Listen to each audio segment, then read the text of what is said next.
What if the sky once had a king who swallowed his own children, and the storm we hear at night is still his voice? Welcome to DriftToSleep. Tonight, we journey back to the beginning of gods and thunder, into the vast and ancient world of Greek mythology, where power was carved from prophecy, and the heavens themselves trembled with rebellion. This is not just a story of lightning and kingship. It is the story of Zeus, his birth in secrecy, his war against the Titans, and the rise of Olympus beneath a sky that would never be silent again. Before we begin, I'd love to know where in the world you're listening from tonight. Let me know in the comments. I always find it incredible that these ancient stories travel across oceans and time zones to meet you right where you are. And if you enjoy slow, immersive storytelling designed to help you relax, unwind, and gently drift into sleep, consider subscribing to DriftToSleep. There are many more journeys waiting for you through myth, history, and the quiet corners of the ancient world. Now settle in, dim the lights, let the noise of the day fade behind you, and let us return to a time before thunder had a master, to the story of Zeus. Before the thunder had a voice, before the sky had a king, there was silence that did not resemble peace. It was the deep, unmeasured stillness that followed creation's first stirring, when the world was not yet ruled, only formed. In the beginning, according to Hesiod, there was chaos, not disorder as mortals imagine it, but a vast yawning gap, an immeasurable openness. From that primordial expanse came Gaia, the earth, broad-bosomed and ever-sure, the firm foundation of all things. And from Gaia came Uranus, the star-strewn sky, equal to her in breadth, stretching himself over her in endless embrace. Their union birthed the first dynasty of power.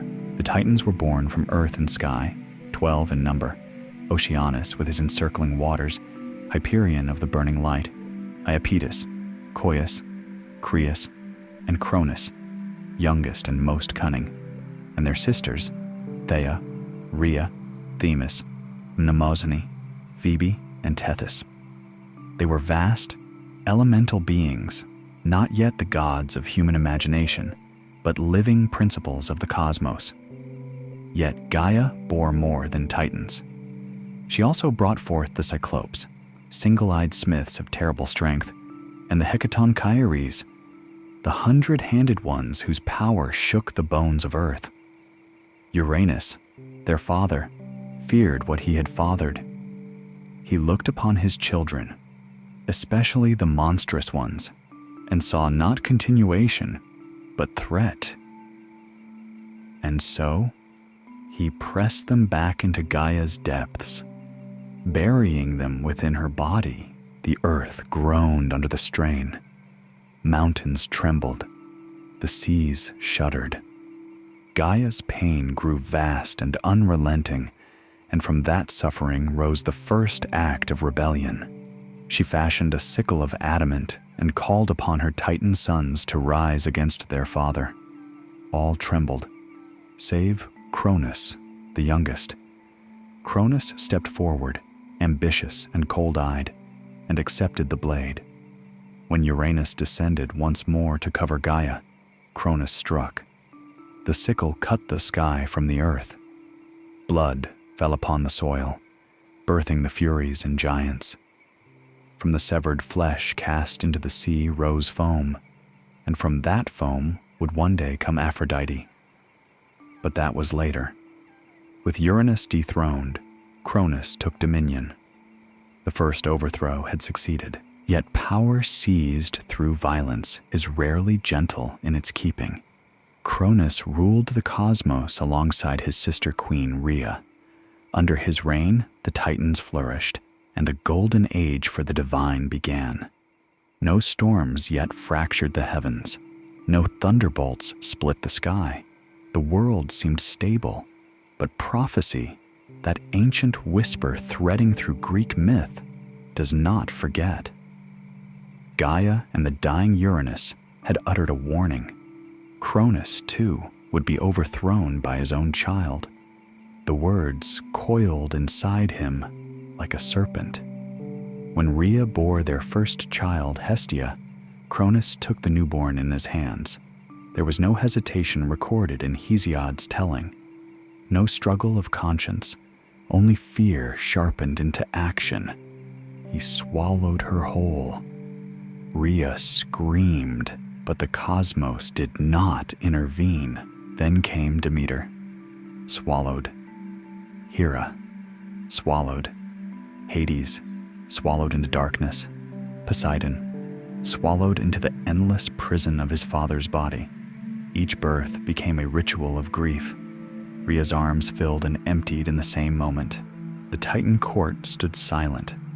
Cronus believed himself secure.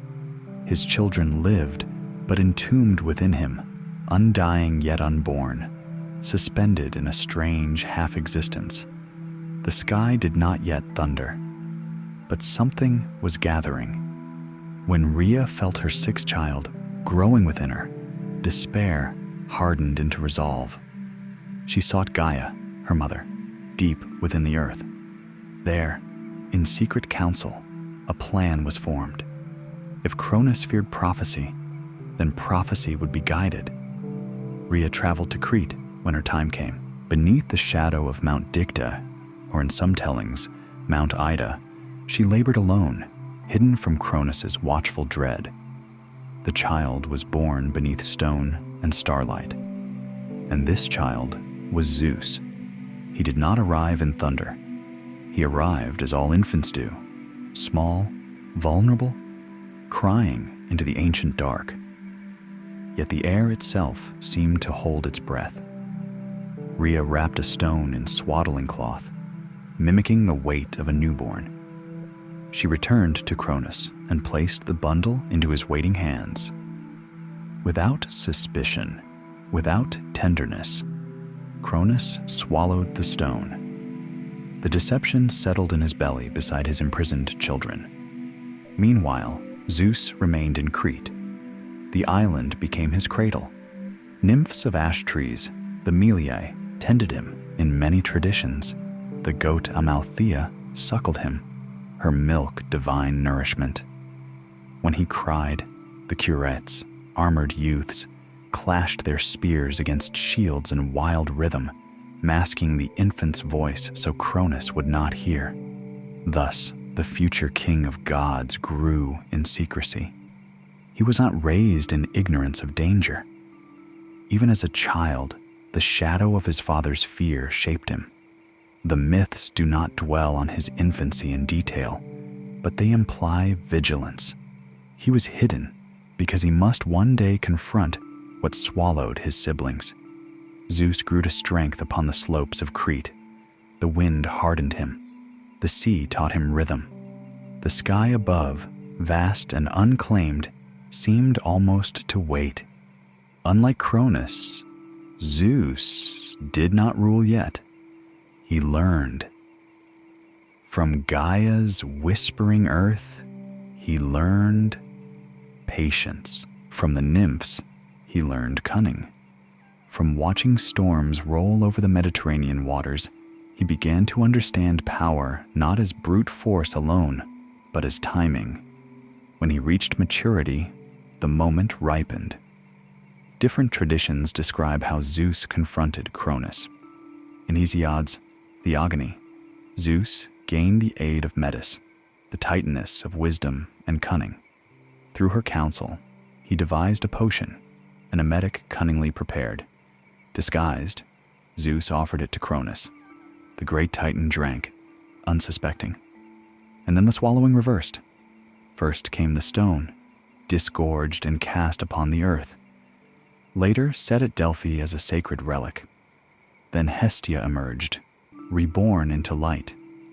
Demeter followed, then Hera, then Hades, and Poseidon last. They emerged not as infants, but as full gods, immortal and unaged by their imprisonment. The balance shifted in a single convulsion. The siblings stood together for the first time. Zeus, youngest yet now leader by courage and action, faced his father not as prey, but as rival. Thus began the Titanomachy. It was not a brief war. Hesiod speaks of 10 years of conflict. The cosmos itself became a battlefield. Titans fought against the Olympian siblings. Mountains were hurled, seas boiled. The sky groaned under impact. At first, the war stood evenly matched. The Titans were ancient, elemental, entrenched in power. Zeus and his siblings were fierce, but outnumbered. Victory required more than strength. Gaia once again intervened. She advised Zeus to free the Cyclopes and the Hecatonchires from Tartarus, where Uranus had cast them long ago. Descending into the abyss, Zeus released the monstrous allies. Gratitude forged loyalty. The Cyclopes repaid Zeus with gifts. They forged for him the thunderbolt, not merely a weapon, but a symbol. For Poseidon, they shaped the trident. For Hades, the helm of darkness, granting invisibility. The 100-handed ones hurled stones and barrages that shattered Titan ranks. With new allies and weapons of celestial force, the war turned. Thunder split the heavens for the first time as an instrument of will. Lightning scorched the Titan strongholds. The earth shook not from Gaia's pain this time, but from battle's fury. In the end, Cronus and his loyal Titans were defeated. They were cast into Tartarus, deeper even than Hades' future realm, a prison bound by bronze gates and guarded by the very 100-handed ones who once suffered there. Order had changed hands. Zeus stood not merely victorious, but transformed. He had not only survived prophecy, he had fulfilled it. The cosmos exhaled into a new era, yet kingship was not immediately simple. Zeus and his brothers drew lots to divide dominion. The sky fell to Zeus, the sea to Poseidon, the underworld to Hades. The earth remained common ground. Thus, Zeus became ruler of the heavens. But his story, as Greek myth insists, does not end with victory. It begins there. For Zeus was not merely a conqueror. He would become lawgiver, oathkeeper, stormbringer, lover, father of gods and heroes, arbiter of justice, wielder of both creation and destruction. His reign would shape the destinies of mortals and immortals alike. Yet even as he ascended to Olympus, seated upon a throne carved from divine authority, the seeds of future struggles stirred.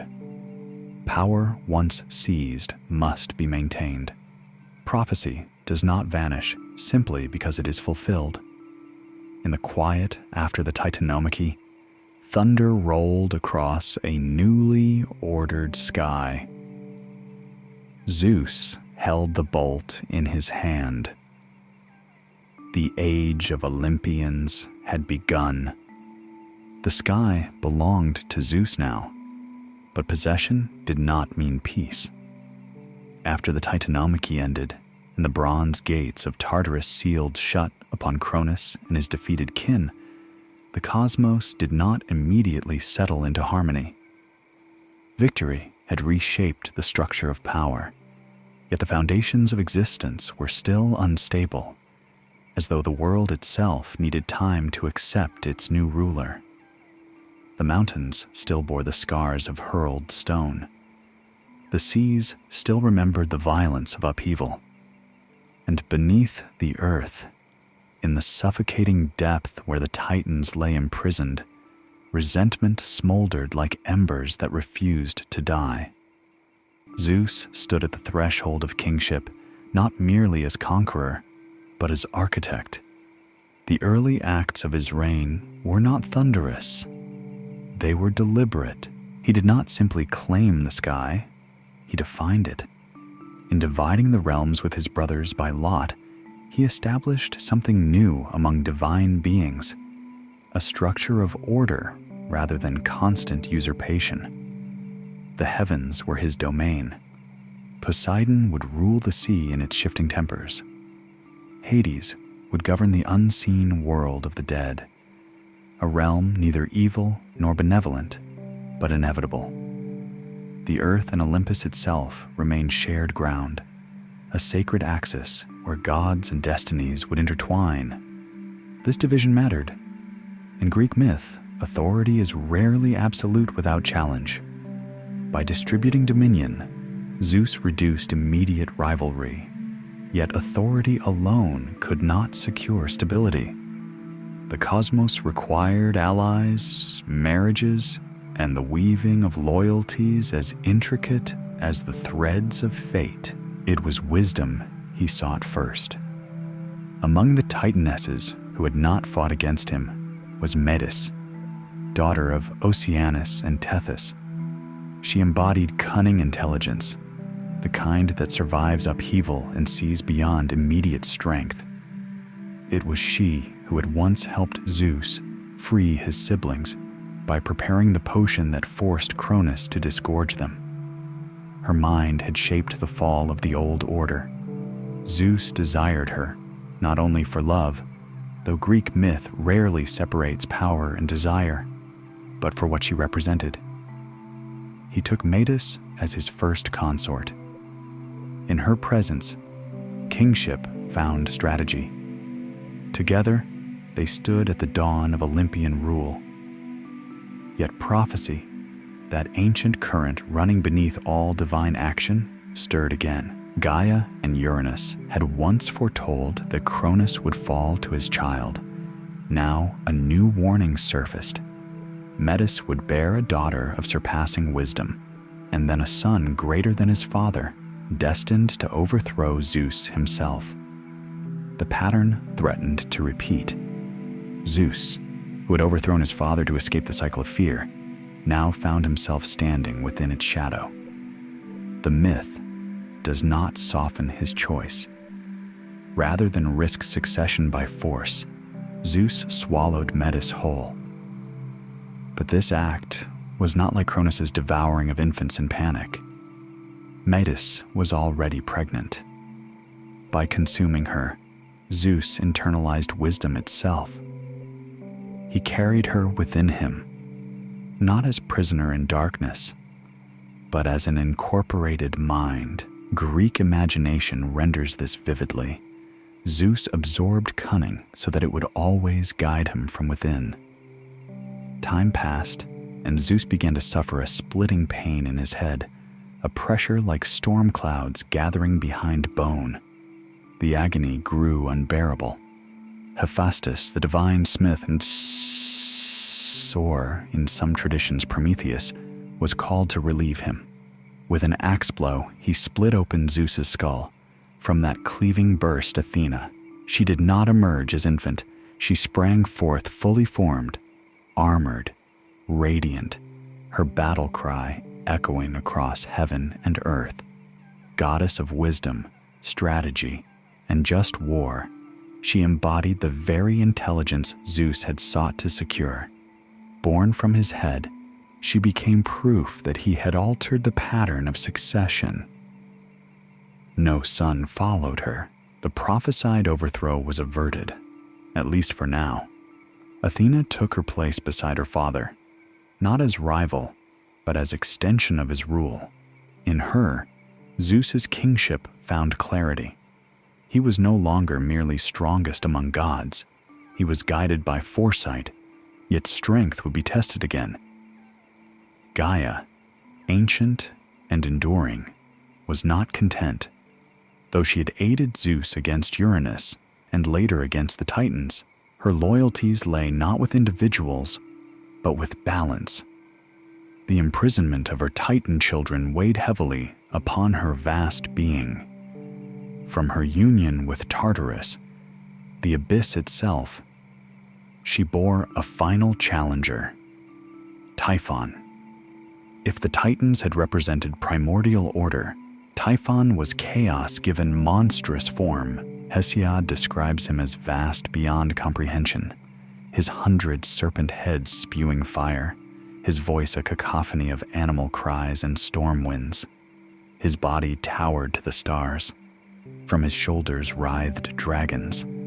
When he moved, mountains crumbled. Typhon did not come quietly. He rose against Olympus in a tempest of destruction. Even the gods trembled. In some later traditions, they fled to Egypt in fear, disguising themselves as animals. Only Zeus stood firm. The battle between Zeus and Typhon was not like the Titanomachy's drawn war. It was raw, elemental confrontation. Thunderbolts flew like shards of daylight. Fire met lightning. The sky fractured under their clash. At one terrible moment, Typhon managed to wound Zeus, tearing the sinews from his hands and feet, rendering him powerless. The king of gods lay hidden in a cave, strength stolen, while Typhon briefly assumed dominance. The myth lingers here, a reminder that even supreme authority can falter. But Zeus was not alone in loyalty. Hermes and Pan, through cunning and stealth, retrieved the sinews and restored them to their rightful place. Strength returned. The storm reassembled. In the final confrontation, Zeus unleashed lightning with relentless force. Thunderbolts struck until Typhon fell. The monstrous challenger was buried beneath Mount Etna, where his fiery breath still erupts as volcanic flame. Thus, the Greeks explained the trembling earth and molten fire. Typhon's rage trapped below. With Typhon's defeat, Zeus secured not only his throne, but cosmic supremacy. No being born of Earth would challenge him again with such magnitude. Order crystallized. Olympus rose as the seat of divine assembly. There, upon its mist-veiled heights, Zeus presided over councils of gods. Hera, whom he had taken as queen and sister bride, sat beside him. Poseidon's temper moved like tides, but remained bound by oath. Hades ruled unseen below, rarely interfering in Olympian affairs. Demeter governed the fertility of earth. Apollo would one day carry light and prophecy. Artemis would guard wilderness and childbirth. Ares, Aphrodite, Hephaestus, Hermes, each would find their place in the intricate web of divine influence. Zeus's authority became associated not merely with storm, but with law. He was called Zeus Horkios, guardian of oaths, Zeus Xenios, protector of guests and hospitality, Zeus Ombrios, sender of rain. His thunderbolt symbolized both destruction and justice. Mortals who broke sacred bonds invoked his wrath. Kings derived legitimacy through his favor. Yet the nature of Zeus was never singular. Greek myth does not present him as purely benevolent or tyrannical. He is vast, contradictory, capable of tenderness and ruthless decision. His loves would shape the mortal world profoundly. Through countless unions, both divine and human, he would father gods, heroes, and lineages that defined Greek cultural identity. But those stories unfold gradually. For now, in the early era of his reign, Zeus focused on consolidation. He rewarded allies. The Cyclopes, grateful and free, continued their divine craftsmanship. The Hecatoncheires stood guard over Tartarus.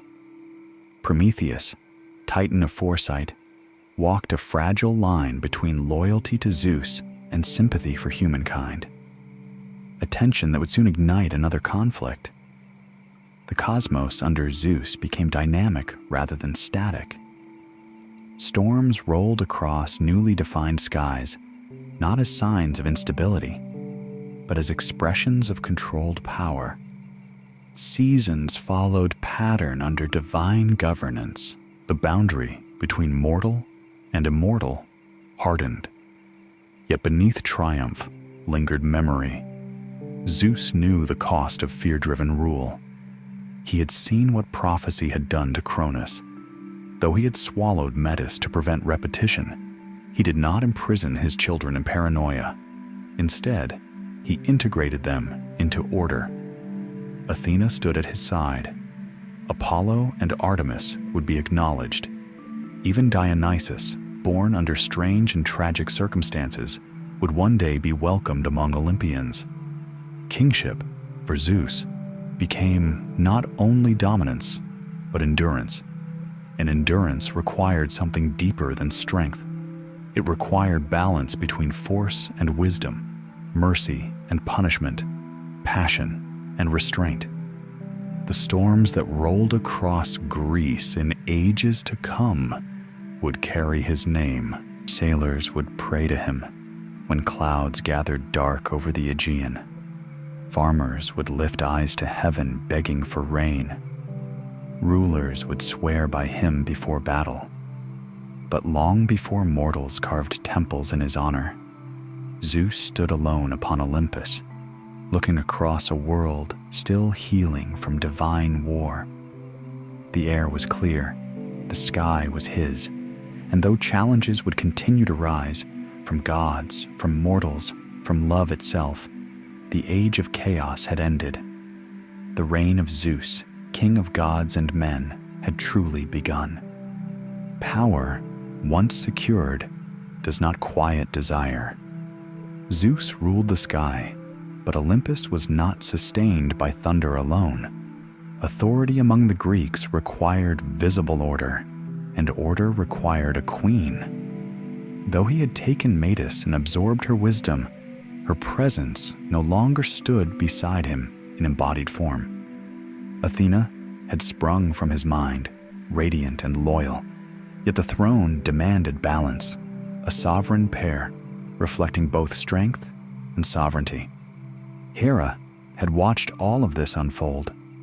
Daughter of Cronus and Rhea, sister to Zeus, she too had endured the darkness of their father's swallowing.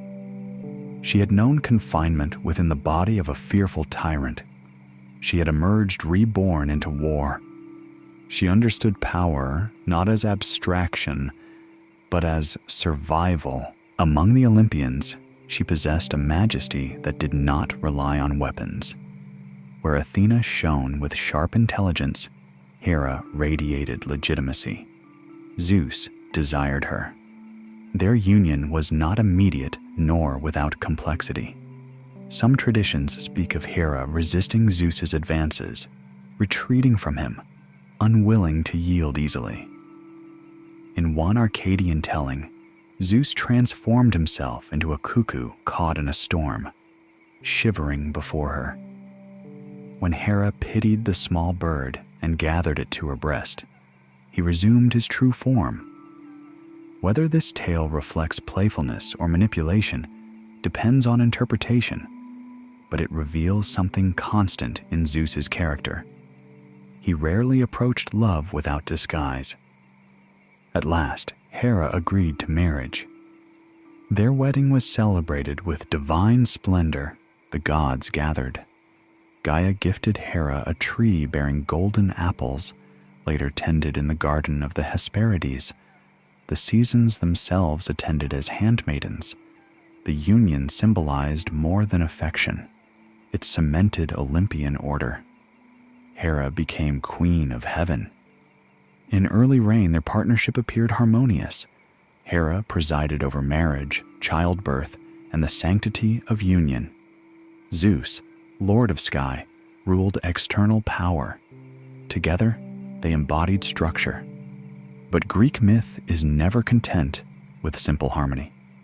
Zeus's nature was expansive. His desires moved like weather, unpredictable, sometimes tender. often overwhelming. Even as king, even as husband, he sought connection beyond his marriage. Divine and mortal women alike would draw his attention, and with each union came consequence. Hera's jealousy, often emphasized in later retellings, must be understood within cultural context. She was not merely spiteful, she was protector of marriage's sanctity. Zeus's infidelities challenged the very order she embodied. Thus, their relationship became a reflection of tension between desire and law, impulse and institution. Yet before those conflicts deepened fully, their legitimate children were born. Ares came first in many accounts, god of violent war, embodying the brutal, chaotic side of battle. Unlike Athena's strategic mind, Ares represented bloodlust and raw aggression. Zeus's attitude toward him was complex. He did not favor Ares as he did Athena. The king of gods valued intelligence in war more than reckless fury. Hephaestus's birth carries varied traditions. In one telling, Hera bore him alone in anger after Zeus produced Athena without her. The child was born lame, imperfect in physical form. Ashamed, Hera cast him from Olympus. He fell for a day and landed upon Lemnos. There he mastered fire and forge, becoming divine smith. In other traditions, Zeus himself hurled Hephaestus from heaven during a quarrel with Hera, breaking his legs upon impact. Either way, the myth reveals fracture within the divine marriage. Even among gods, wounds formed. Zeus did not rule through domestic tranquility. Olympus was a court of personalities, rivalries, alliances. Hera's dignity endured, but resentment simmered, and Zeus, though supreme, was not immune to opposition within his own household. At one point, Hera, joined by Poseidon and Athena in certain accounts, conspired to bind Zeus. While he slept, they fastened him with chains, seeking to restrain his dominance. The plan nearly succeeded, but Thetis, sea nymph and future mother of Achilles, summoned Briareus, one of the 100-handed giants. His presence alone broke the conspiracy. The chains fell away. Zeus awoke, not merely angered, but reminded. Even a king of gods must guard against complacency. His response was swift. Hera was punished. In some traditions, suspended from the sky with golden chains, anvils tied to her feet. The image is severe, but it underscores Zeus's insistence on hierarchy. Rebellion, even from queen and siblings, could not be tolerated. Yet he did not cast them into Tartarus. Unlike Cronus, he did not devour rivals in paranoia. His punishments reinforced order but preserved structure. Thus, Olympus stabilized again. Outside divine halls, another creation stirred: humanity. The age of gods alone was ending. Prometheus, Titan son of Iapetus, sympathetic to mortals, would soon challenge Zeus' vision for mankind. The shaping of humans, the gift of fire, and the opening of Pandora's jar would test Zeus's rule in new ways, not through cosmic battle, but through moral tension. For Zeus was not only king of gods, he was destined to become arbiter of human fate, and the relationship between heaven and earth would prove far more intricate than war among immortals. The sky remained vast above Olympus. Thunderclouds gathered and dispersed at his will, but within the quiet between storms, Zeus contemplated not merely power, but legacy. He had broken the cycle of succession once. He had defeated chaos embodied. He had established divine law. Yet desire still moved him, and through desire, the world of mortals would be forever changed.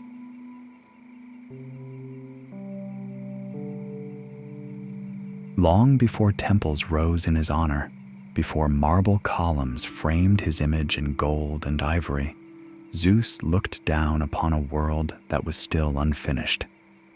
The earth had stabilized after war. The Titans were bound. Typhon lay imprisoned beneath volcanic stone. Olympus stood secure above the shifting clouds, yet below the dominion of gods, the land stretched wide and largely silent. Rivers moved through valleys, forests thickened, beasts roamed untamed. The age demanded witnesses. The creation of humankind in Greek myth is not a single moment, but a layering of traditions. Hesiod speaks of successive races of men, shaped and destroyed under Zeus's authority. Other poets tell of Prometheus forming humans from clay. These traditions intertwine like roots beneath soil, converging in the figure of Prometheus, Titan of foresight, whose actions would alter the relationship between gods and mortals forever. Prometheus had sided with Zeus during the Titanomachy. Unlike many Titans, he recognized where power was shifting and aligned himself accordingly. But his loyalty was not blind. Where Zeus valued order and hierarchy, Prometheus saw potential in fragile beings not yet fully realized. In some tellings, Prometheus molded humanity from earth and water, shaping figures in the image of the gods.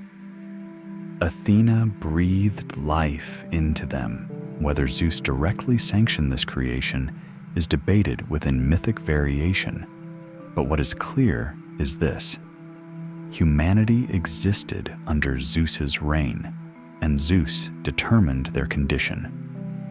In the earliest age described by Hesiod, there was the golden race of men. They lived during the reign of Cronus, before Zeus' ascension. These mortals knew no toil, no grief. The earth provided freely. They lived like gods, free from labor and sorrow, and when they died, it was as though sleep gently overtook them. But that age ended with Cronus's fall. Under Zeus began the silver race. These men were inferior to the golden, both in wisdom and reverence. They failed to honor the gods properly. Their lives stretched long in childhood but short in maturity. Zeus, angered by their impiety, destroyed them. Then came the bronze race, born from ash trees, fierce and warlike. Their hearts were hard, their weapons bronze, their lives consumed by violence. They destroyed themselves through endless conflict. Even Zeus did not need to intervene. Their nature carried their end. After them, uniquely, came the race of heroes, nobler, semi-divine figures who would populate epic tradition. And finally, the Iron Race, the age Hesiod claimed as his own, an era of toil, suffering, injustice, and decline, yet also one sustained by endurance. These successive races reveal something central about Zeus's kingship. He is not passive observer of humanity. He evaluates, judges, reshapes. Mortals are not equal to gods, but neither are they irrelevant. They are tested. The pivotal rupture between heaven and mankind came through sacrifice. Prometheus, clever and bold, sought to secure advantage for humans in their dealings with the gods.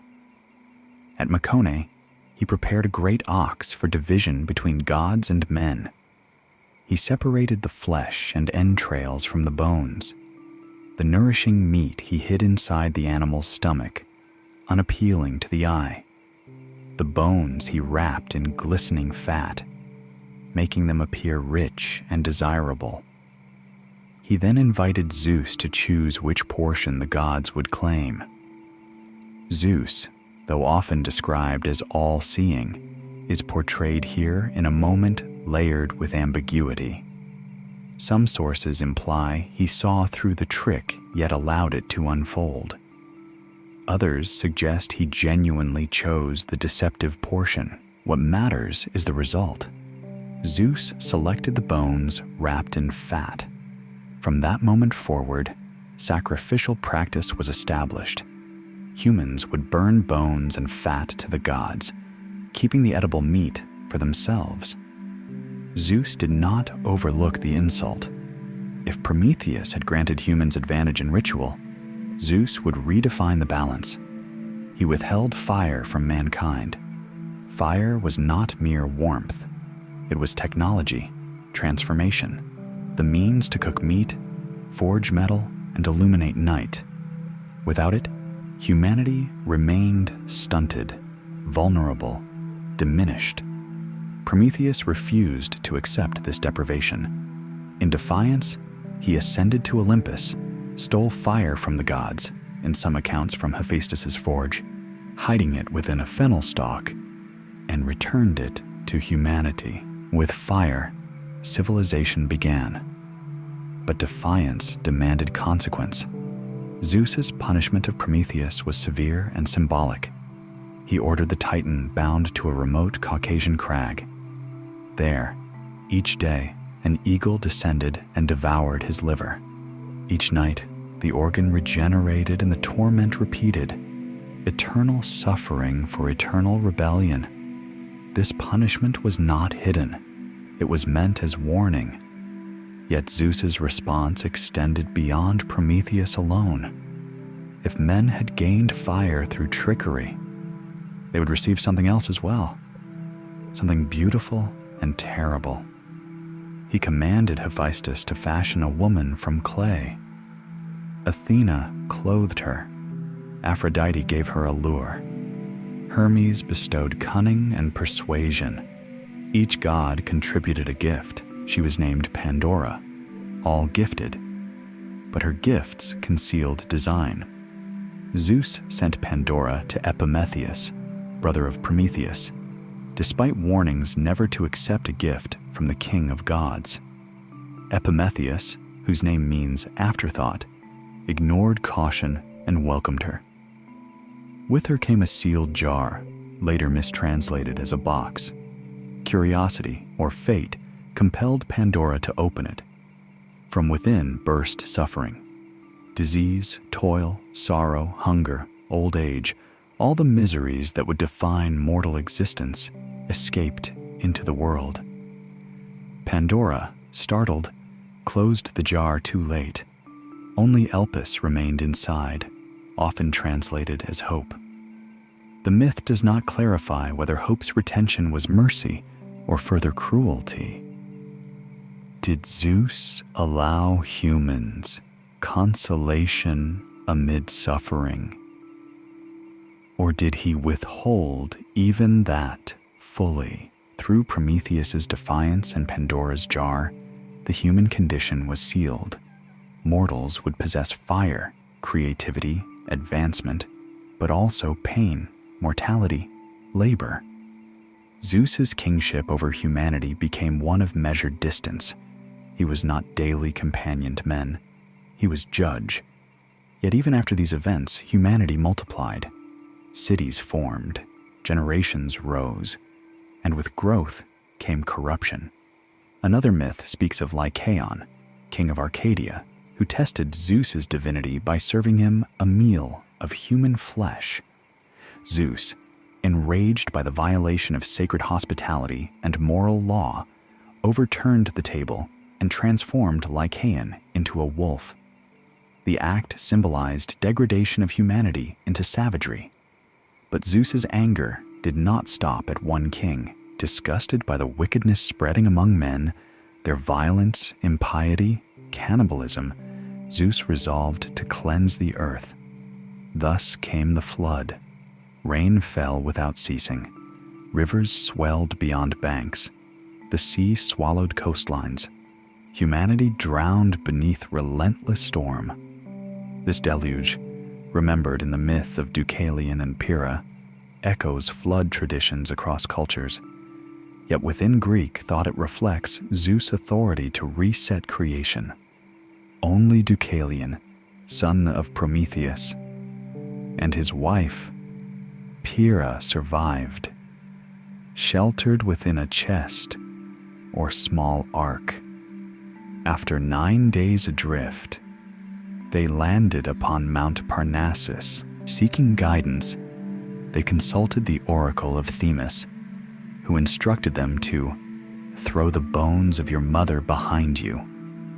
Understanding that their mother was earth and her bones were stones, they cast rocks over their shoulders. From the stones, Deucalion threw sprang men. From those Pyrrha cast came women. Humanity was reborn, harder perhaps, born of stone yet resilient. Through destruction and renewal, Zeus reaffirmed dominion. His relationship with mortals remained complex. He punished, yet allowed survival. He enforced justice, yet permitted growth. He did not eradicate humanity entirely. He refined it through catastrophe. Above the renewed earth, Zeus watched. Fire still burned in hearths. Sacrifices rose in smoke toward Olympus. Men tilled fields under changing seasons governed by Demeter. They feared thunder as sign of divine displeasure and prayed beneath open sky. The pattern had been established. Humans would live in striving, in vulnerability, in awareness of powers beyond comprehension. Zeus would remain distant yet decisive, intervening when boundaries were crossed, rewarding piety, crushing hubris. And still, despite punishments and floods, Zeus' nature as lover stirred again. For through unions with mortal women, he would blur the boundary he had just defined. From those unions would come heroes, bridges between divine and human, who would carry his blood into epic song. The storm had reshaped humanity, but the next storms would be born of desire. The storm that rules the sky is never still for long. Though Zeus had secured his throne and defined the fragile boundary between gods and mortals, desire moved within him as naturally as thunder gathers within cloud. It was not merely appetite that drove him, nor simple restlessness. In Greek imagination, Zeus's unions were generative acts that shaped divine order and mortal destiny alike. Through them, new gods emerged, new powers manifested, and the line between Olympus and Earth became charged with possibility. His marriage to Hera stood firm in title, yet fidelity was not its defining trait. The tension between sovereign marriage and wandering desire became one of the great undercurrents of Olympian myth. Hera embodied law and sacred union. Zeus embodied force and expansion. Where she preserved boundaries, he crossed them.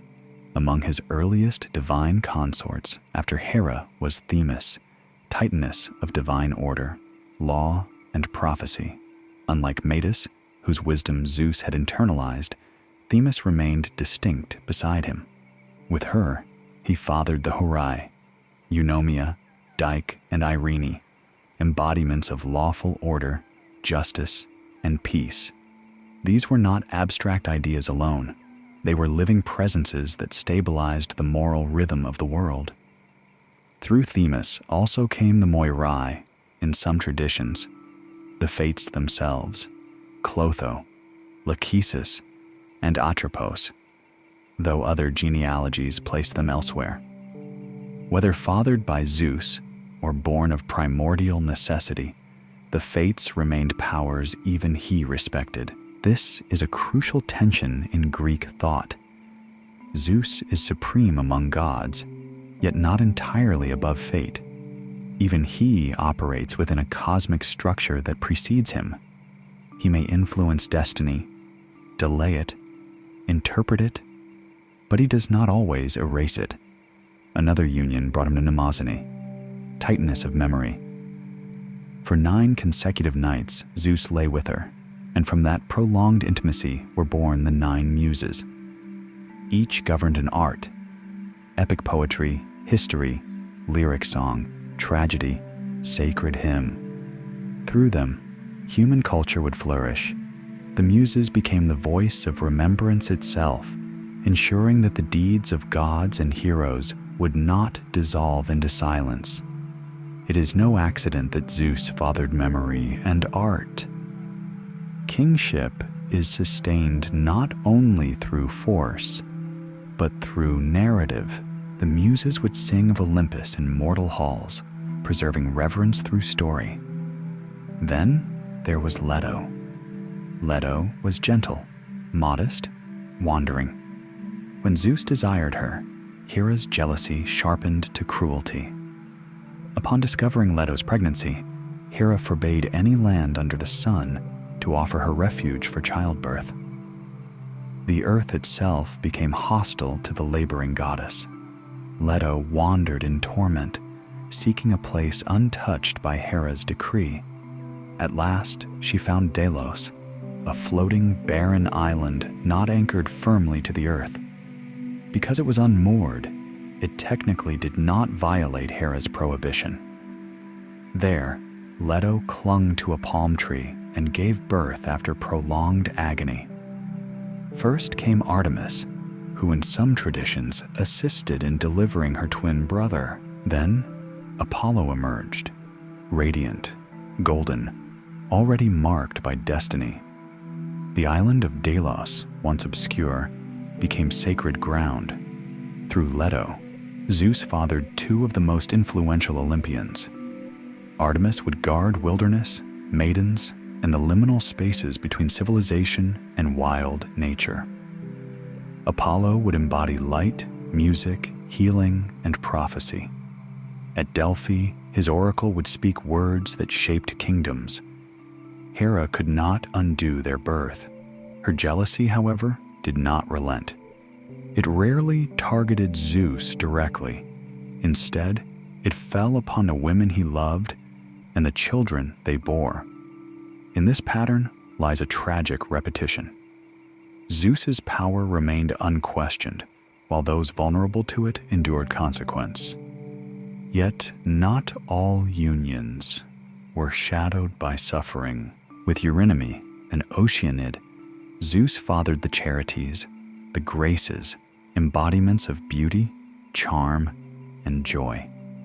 With Demeter, his own sister, he fathered Persephone, whose abduction by Hades would later reshape the cycle of seasons and bind heaven, earth, and underworld in a delicate balance of grief and renewal.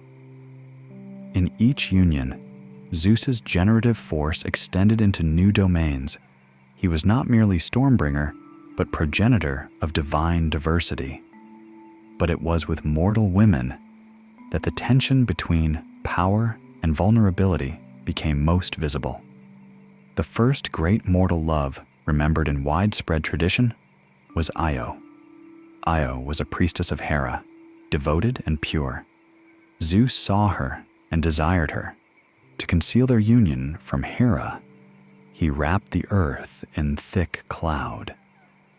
Yet suspicion came swiftly. Hera approached, and Zeus, improvising, transformed Io into a white heifer to hide her identity.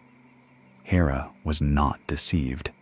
Feigning admiration, she asked for the heifer as a gift.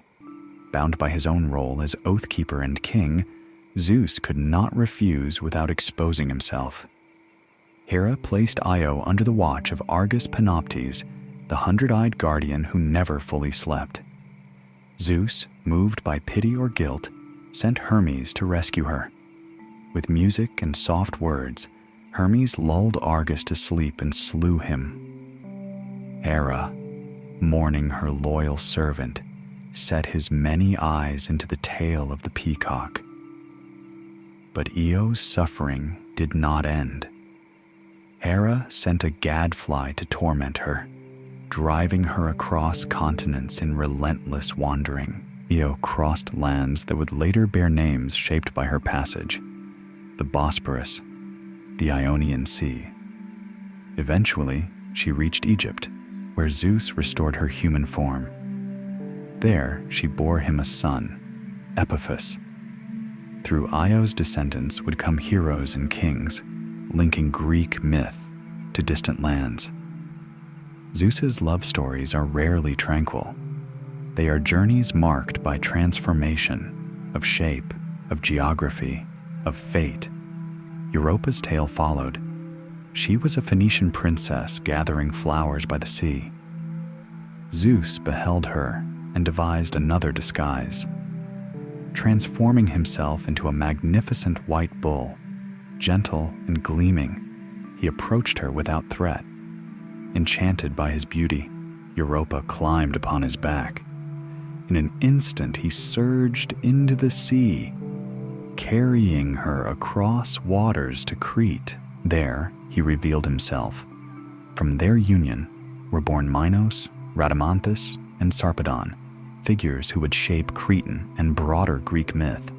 Minos would become king and later judge of the dead. Again, Zeus's desire redrew maps. Then came Danae. Her father, Acrisius, had been warned by prophecy that his grandson would kill him. To prevent this, he locked Danae within a bronze chamber. But no prison excludes a god of sky. Zeus entered as golden rain, shimmering through the air, and Danae conceived Perseus. When Acrisius discovered the child, he cast mother and infant into the sea within a chest. They survived, drifting to safety. Perseus would grow to slay Medusa and, unknowingly, fulfill the prophecy by causing his grandfather's death. Thus, even Zeus's attempts at concealment could not untangle fate. And still, there were more. Alcmene, wife of Amphitryon, was visited by Zeus disguised as her husband. From that night came Heracles, perhaps the greatest of Greek heroes. Hera's hatred toward this child would define his life through trials and suffering, yet his strength and endurance would immortalize him. Semele, a mortal princess of Thebes, loved Zeus openly. Hera, disguised as an old woman, sowed doubt in her mind. She urged Semele to demand that Zeus reveal himself in full divine form. Bound by oath, Zeus could not refuse. When he appeared in thunder and lightning, Semele was consumed by fire. Yet Zeus saved their unborn child, Dionysus, sewing him into his own thigh until birth. Even destruction became gestation. Dionysus would grow to challenge rigid order, bringing ecstasy and dissolution of boundaries. In him, Zeus's lineage produced both liberation and madness. Over and over, Zeus crossed thresholds between god and mortal, sky and earth, law and longing. His transformations, bull, swan, golden rain, husband's likeness, reveal adaptability as defining trait. He does not approach desire directly. He reshapes reality to reach it. Hera's anger burned through these tales, yet Zeus remained unseated. No rival rose successfully against him. His infidelities did not weaken his throne, they expanded his influence. Through these unions, Greece explained its heroes, its cities, its rituals. Divine blood ran through mortal veins. Kings traced lineage to Zeus to legitimize rule. Sanctuaries rose where he had loved. Yet beneath all romance and transformation, a pattern persisted. Zeus was both life-giver and disruptor. His presence in mortal stories often brought suffering before glory. Women bore the burden of divine encounter. Children born of these unions walked paths of extraordinary challenge.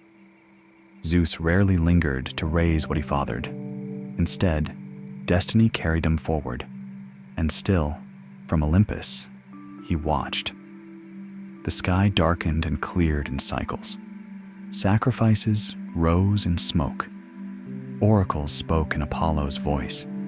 Seasons turned through Demeter's grief and reunion. Zeus's reign stretched across realms, but even as father of gods and heroes, even as lover and judge, questions of power remained. For though he had defeated titans and monsters, subdued rebellion and flood, the greatest tests of kingship would arise not from enemies below, but from choices within. The storm was not finished shaping the world. The children of Zeus did not inherit quiet lives. To be born of the sky was to be marked by magnitude. The blood of Olympus did not flow gently through mortal veins. It burned, unsettled, calling its bearer toward trial. Zeus, enthroned above cloud and thunder, watched as his offspring moved across the fragile earth, their stories becoming the architecture of what later generations would call the heroic age. Among the earliest of these great figures was Perseus, son of Danae. Conceived when Zeus entered her bronze prison as Golden Rain, Perseus's life began under prophecy's shadow. Acrisius, Danae's father, had sought to defy fate by sealing his daughter away, but Zeus's descent proved that no barrier of iron or stone excludes the sky. When Acrisius cast mother and child into the sea within a wooden chest, he believed he had outwitted destiny. Yet the sea belongs not to fear, but to movement. The chest drifted across waves until it reached the island of Seriphos. There Perseus grew to manhood. His divine origin did not spare him from human hardship. He was raised without palace, without acknowledgement from Zeus beyond unseen protection. The test came when King Polydectes, desiring Danae for himself, sought to remove Perseus. He commanded the young man to bring back the head of Medusa, the Gorgon whose gaze turned flesh to stone. It was a task designed as execution, but Zeus did not leave his son entirely alone. Athena, ever aligned with strategic clarity, and Hermes, swift and cunning, aided Perseus. He received a mirrored shield to avoid Medusa's gaze, a curved blade to strike cleanly, winged sandals to move through air, and Hades's helm of invisibility to escape unseen. When Perseus severed Medusa's head, Pegasus sprang from her blood, another child of divine lineage, for Medusa herself had once lain with Poseidon. Thus, even in death, generative power erupted. Perseus returned victorious, using the Gorgon's head to petrify enemies, to rescue Andromeda from a sea monster, and ultimately to secure his place among kings.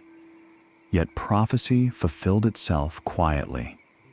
In later years, during athletic games, Perseus threw a discus that struck and killed an old man in the crowd. Acrisius. Fate had waited patiently.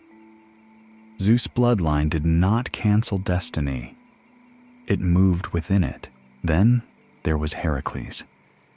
If Perseus embodied cunning supported by divine gifts, Heracles embodied endurance forged through suffering.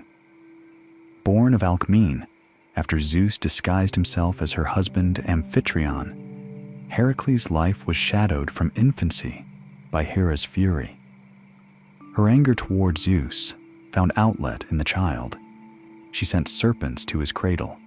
The infant strangled them with unnatural strength.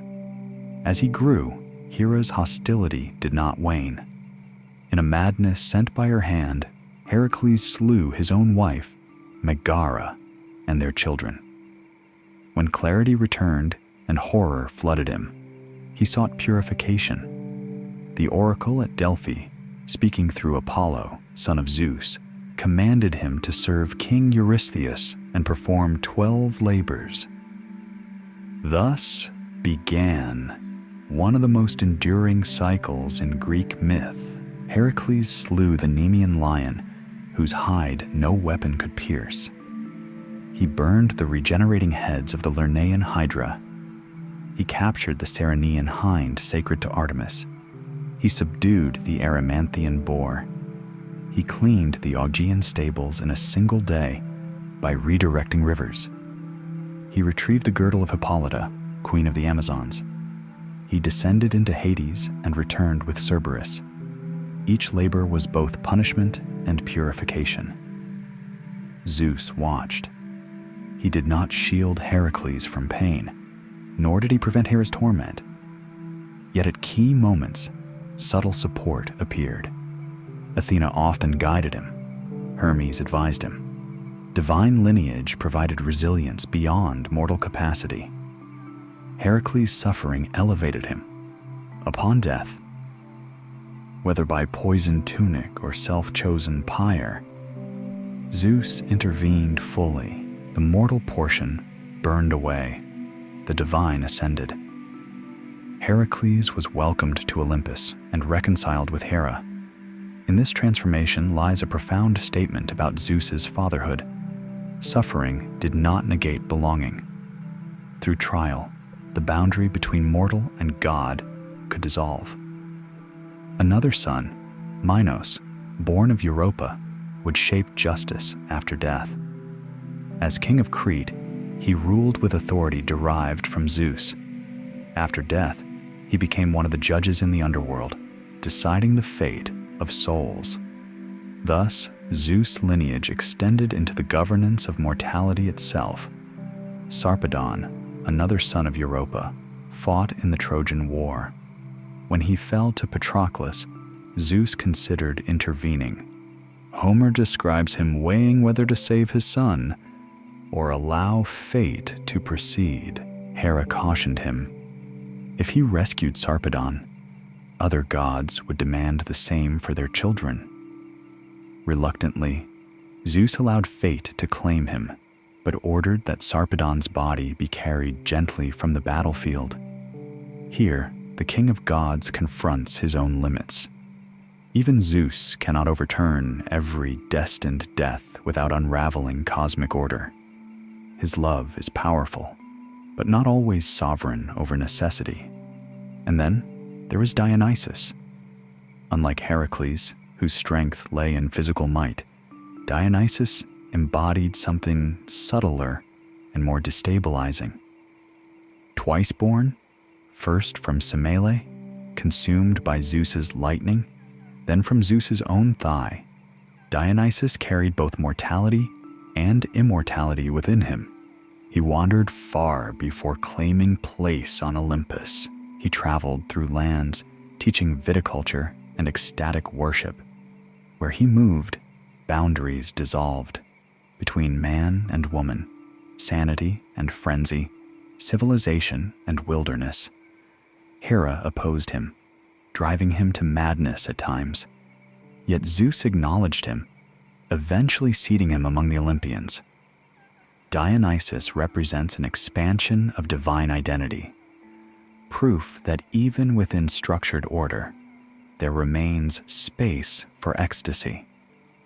Through these children and many others, Zeus's presence filled the mythic landscape. Cities claimed descent from him. Heroes bore his blood into distant lands. Rituals commemorated his unions. The sky became genealogical source of culture. Yet fatherhood in Zeus was rarely intimate. He did not cradle sons in Olympus's halls, nor guide daughters through childhood. His role was generative and supervisory, rather than nurturing. Athena stood closest in counsel, Apollo in shared authority, Artemis in distant loyalty. But mortal children forged their own paths. Zeus intervened when balance required it. He punished arrogance, as when Salmoneus imitated thunder and was struck down. He rewarded piety, as when Baucis and Philemon offered hospitality and were spared destruction. He tested kings, humbled tyrants, and upheld sacred customs. The heroic age unfolded beneath his gaze. Yet, one saga would draw him into deeper involvement than any before: the Trojan War. There, divine politics would entangle fully with mortal conflict.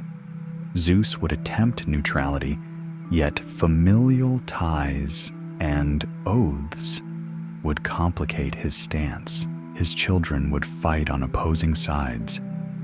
Fate itself would hover over Troy's walls. And in that war, the question of how far Zeus's authority truly extended would be tested before gods and men alike. The storm that fathered heroes would soon preside over their destruction. Long before the first spear struck shield before the walls of Troy, the conflict had already begun in the quiet chambers of Olympus. Zeus, king of gods and men, had learned that power required distance.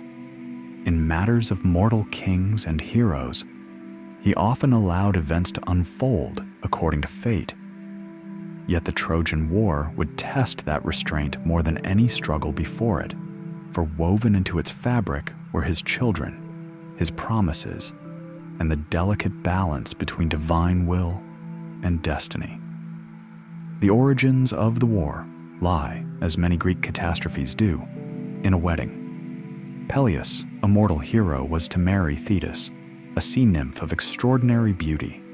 Zeus himself had once desired Thetis, but a prophecy reached him. Any son born of her would surpass his father. The warning echoed the pattern that had haunted Uranus and Cronus. Zeus did not ignore it. Rather than risk producing a child destined to overthrow him, he arranged for Thetis to wed a mortal instead.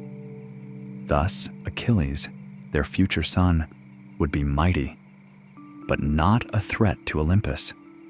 All the gods were invited to the wedding feast except Eris, goddess of strife. Offended, she cast among the revelers a golden apple inscribed to the fairest.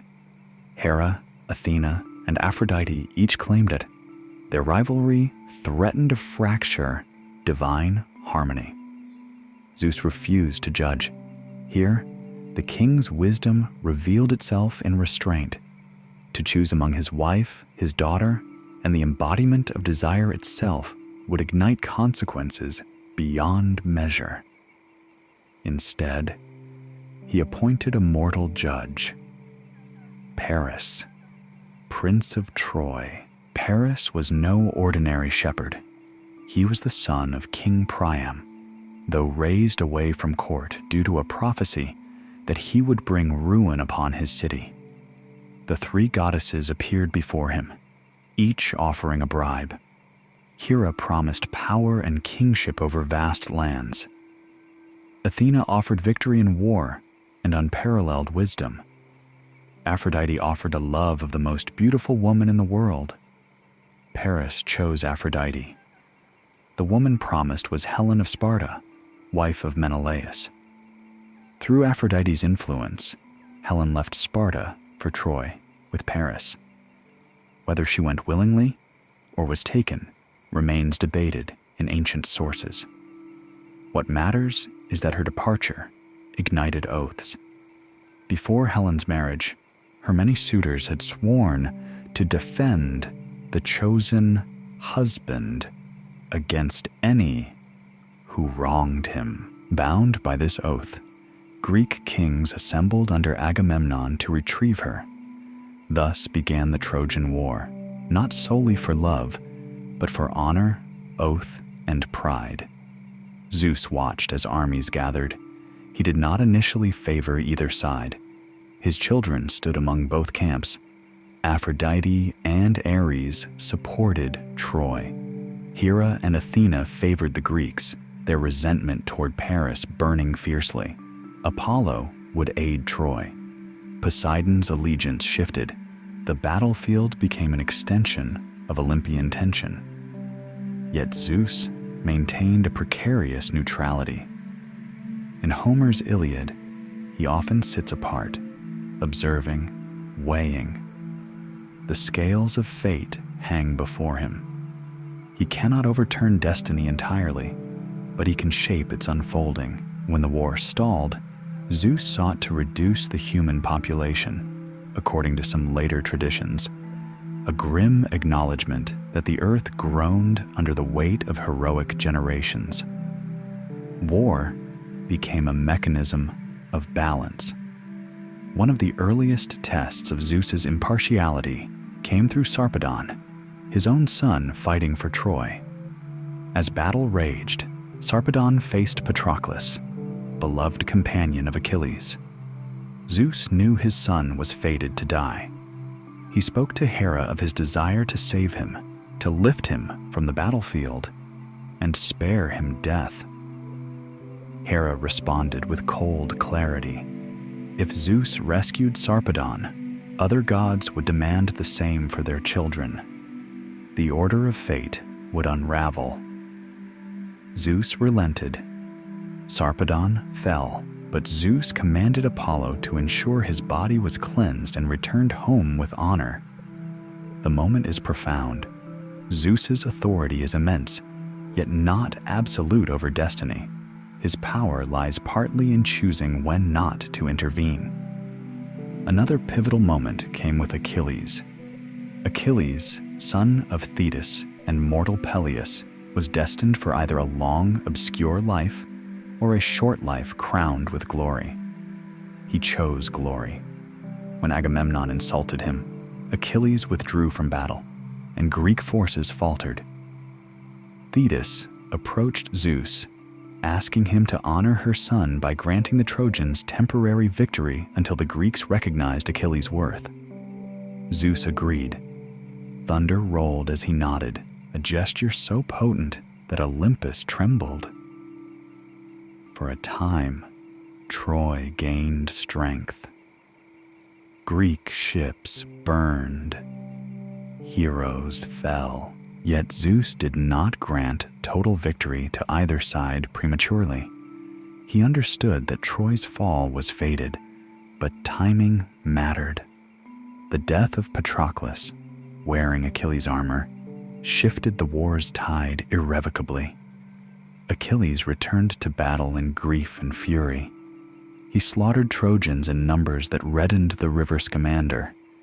Even the river god rose against him, overwhelmed by corpses, until Hephaestus intervened with fire.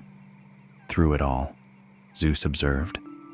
When Achilles faced Hector, champion of Troy, the scales of fate again appeared. Hector's death had been long foretold. Though Zeus felt pity, he did not tip the balance. Hector fell, and with him Troy's strongest defender. Still the war dragged on.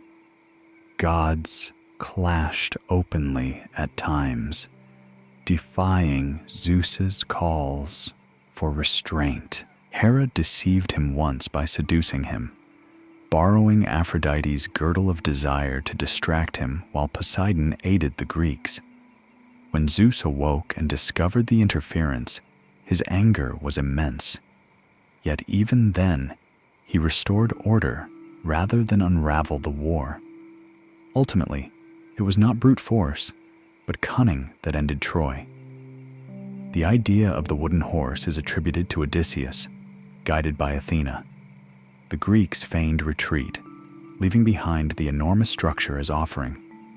The Trojans, divided in council, brought it within their walls. By night, hidden warriors emerged and opened the gates. Troy burned, Priam was slain, Andromache enslaved, Aeneas fled. Cassandra's warnings went unheeded. The city fell as prophecy demanded. Zeus did not strike the final blow. He did not need to. The war had unfolded within parameters he permitted, guided by fate, shaped by divine influence, yet driven by mortal pride. In its aftermath, the cost was staggering. Heroes died far from home. Agamemnon would be murdered upon return. Ajax would descend into madness. Odysseus would wander for 10 years before reclaiming Ithaca. Achilles himself would fall, struck by Paris with Apollo's guidance. The heroic age consumed itself. Zeus's role in the Trojan War reveals complexity beyond simple rulership. He was not puppet master, nor passive observer. He allowed divine tensions to manifest within limits. He weighed love against order, personal desire against cosmic structure. Most significantly, he upheld fate even when it wounded him. The burning of Troy marked more than the end of a city. It signaled the gradual close of the age in which gods and mortals mingled so freely. After this war, divine appearances in epic tradition grew more distant, more symbolic. Zeus remained king, but the intimacy between Olympus and battlefield began to recede. Mortals would continue to pray, to sacrifice, to fear thunder as sign of displeasure. Yet the era of heroes directly fathered and guided by gods waned. Zeus's authority endured, not through constant intervention, but through establishment of enduring law. Still, challenges within Olympus had not fully ceased. Hera's resentment lingered. Poseidon's pride stirred. Athena's independence sharpened, and beneath all, the quiet question persisted. Was Zeus truly sovereign over all things, or merely first among powers bound by deeper necessity? The storm above Troy had answered one part, but deeper reflections awaited. Power that survives war must still survive doubt. By the time the fires of Troy had faded into memory, and the last of the great heroes had either fallen or returned to diminished thrones, Zeus's reign seemed unshakable. The Titans were bound. Typhon lay crushed beneath volcanic stone. The giants who once rose against Olympus had been defeated in earlier ages. No external force rivaled him, and yet the most persistent threats to sovereignty do not always rise from below. They gather beside the throne. Olympus was not a silent court. It was a living assembly of immortal wills, each ancient, each proud. Zeus's authority depended not only on lightning, but on consent, on recognition of hierarchy by those powerful enough to contest it, and even among gods. Resentment accumulates like storm pressure. One of the most striking episodes of internal rebellion occurred when Hera, Poseidon, and Athena conspired against Zeus. The details vary across ancient sources, but the core remains. Dissatisfaction grew among his closest kin. Hera had long endured humiliation through Zeus's infidelities. Poseidon, lord of the sea, did not always relish standing second to his younger brother. Athena, though born of Zeus's mind and often his favored child, possessed a fierce independence. Together, they devised a plan. While Zeus slept, they bound him with chains. Subtle and unbreakable in their weaving, the king of gods awoke to find himself restrained, unable to move.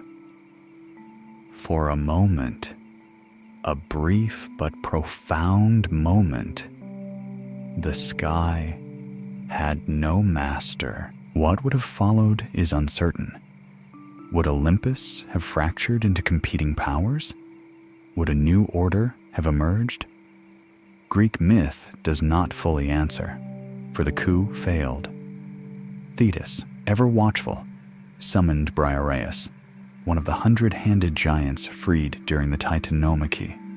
His presence alone, immense and loyal, intimidated the conspirators. The chains fell away. Zeus rose not merely freed, but reminded.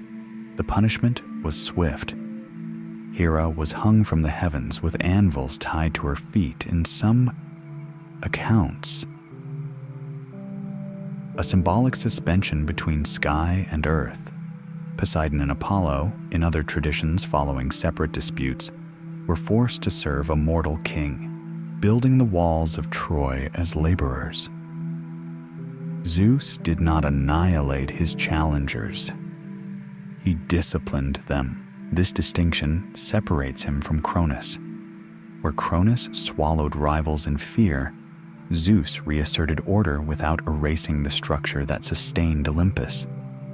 Rebellion was corrected, not erased from existence. Yet the episode revealed something critical. Zeus's kingship, though supreme, required vigilance. There were other challenges too, not conspiracies, but tensions inherent in divine governance. Consider the figure of Prometheus once more. Though bound to Caucasian rock and tormented daily by an eagle, Prometheus possessed knowledge Zeus desired. He knew a prophecy concerning Thetis, the same prophecy that warned Zeus against fathering a son by her. In some later traditions, Zeus eventually reconciled with Prometheus, freeing him through Heracles' intervention. This reconciliation suggests growth. Zeus did not remain eternally vindictive. When knowledge became more valuable than punishment, he adjusted. Kingship matured. Another subtle tension lies in Zeus's relationship with fate. The Moirai, Clotho, Lachesis, Atropos, spin, measure, and cut the thread of life. In Homer, Zeus weighs destinies upon golden scales, but does he control the scales or merely read them? Greek thought never resolves this fully.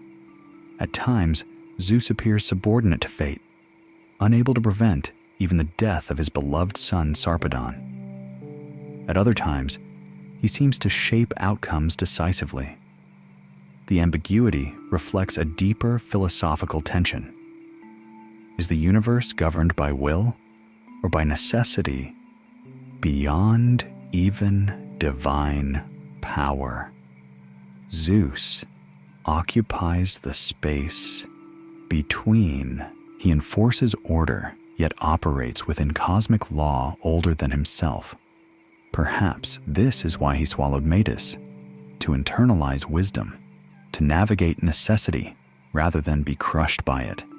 Beyond rebellion and fate lay another domain of authority, justice among mortals. Zeus was invoked as Zeus Horkios, guardian of oaths.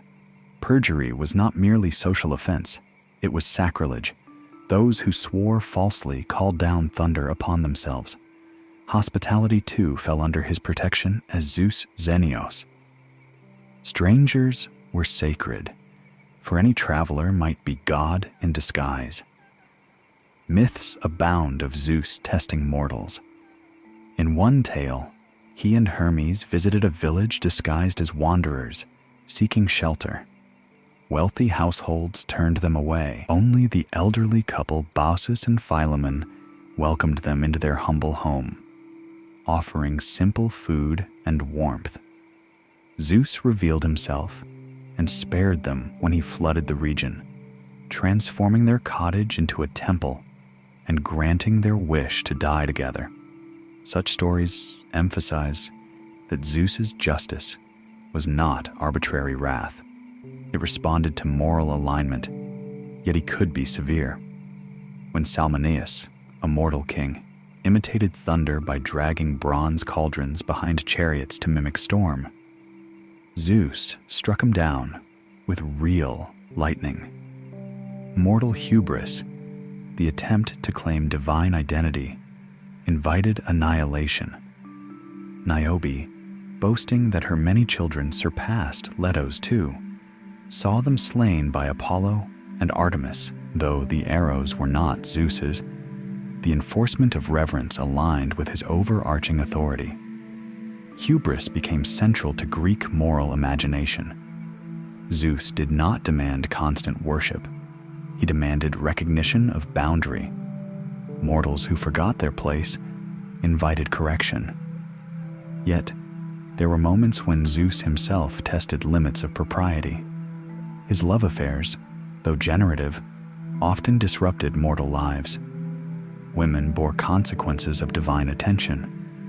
Heroes suffered under Hera's resentment. The king of gods was not moral exemplar in modern sense. He embodied power in its fullness, creative and destructive. And still, despite flaws, he maintained cosmic balance. Consider the Gigantomachy, the battle against the giants, born from Gaia's anger after the Titan defeat. These monstrous beings sought to overthrow Olympus, stacking mountains upon mountains to reach the heavens. Prophecy declared that the giants could not be defeated by gods alone. A mortal must assist. Thus, Heracles fought beside Zeus and the Olympians.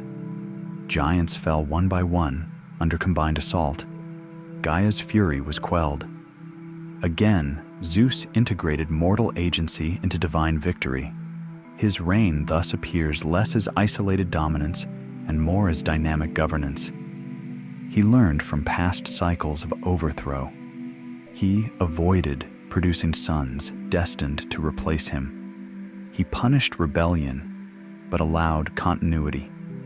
He acknowledged fate while exercising authority.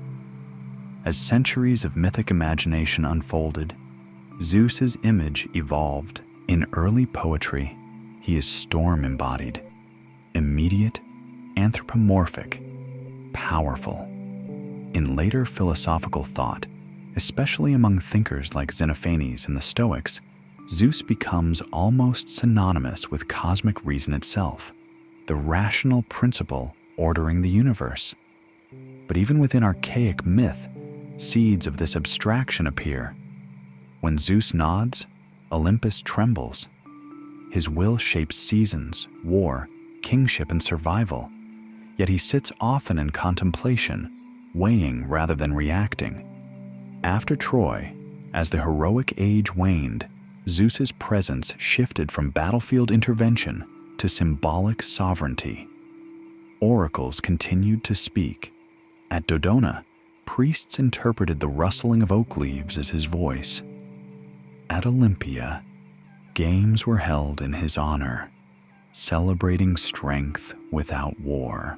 His statue, later crafted by Phidias, would stand among the wonders of the ancient world, not as warrior in motion, but as seated king, serene and immense. The storm had matured into institution, and yet, even in calm, thunder never fully disappears. Zeus's reign stretched across mythic time, but Greek storytellers never portrayed him as static perfection. He remained complex, loving yet distant, just yet capable of wrath, supreme yet operating within greater necessity. The question lingered quietly in the minds of poets and philosophers alike. What sustains a ruler who cannot be overthrown? Not fear alone, not desire alone.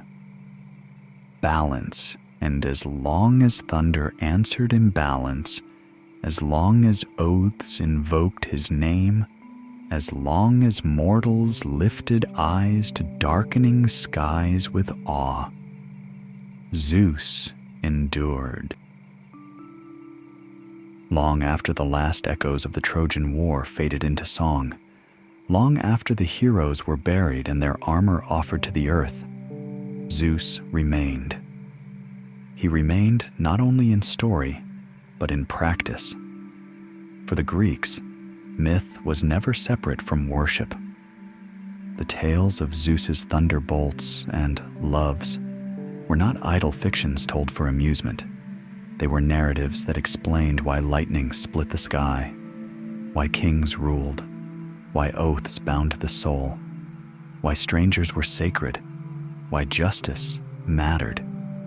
As the heroic age receded into legend, Zeus's presence shifted from dramatic intervention to sacred atmosphere. He became less the figure striding through epic battle and more the invisible authority beneath daily life. Above all, he was the sky when clouds gathered over the mountains of Greece, when thunder rolled across valleys, when sudden lightning struck oak or stone. It was not random weather. It was Zeus revealing himself. the Greeks did not imagine him trapped inside the storm. Rather, the storm was his expression. The sky was not empty space, but living dominion. His worship reflected this breadth. Across the Greek world, he bore many titles: Zeus Olympios, Lord of Olympus; Zeus Xenios, protector of guests; Zeus Horkios, guardian of oaths; Zeus Ombrios, sender of rain; Zeus Koranios, wielder of lightning. Each epithet emphasized a different aspect of his authority, showing that he was not confined to a single function. At Dodona in Epirus stood one of his most ancient sanctuaries. There was no grand marble temple in the earliest days. Instead, a sacred oak tree stood at the center of worship. Priests and priestesses listened to the rustling of its leaves, to the subtle sounds of wind moving through branches. In that whispering, they heard Zeus's voice. This mode of divination feels almost primal. No carved statue, no written oracle, only wind through wood. It reflects an early understanding of Zeus, not as distant king enthroned in gold, but as living sky present in natural rhythm. Later, at Olympia in the Peloponnese, his worship took monumental form.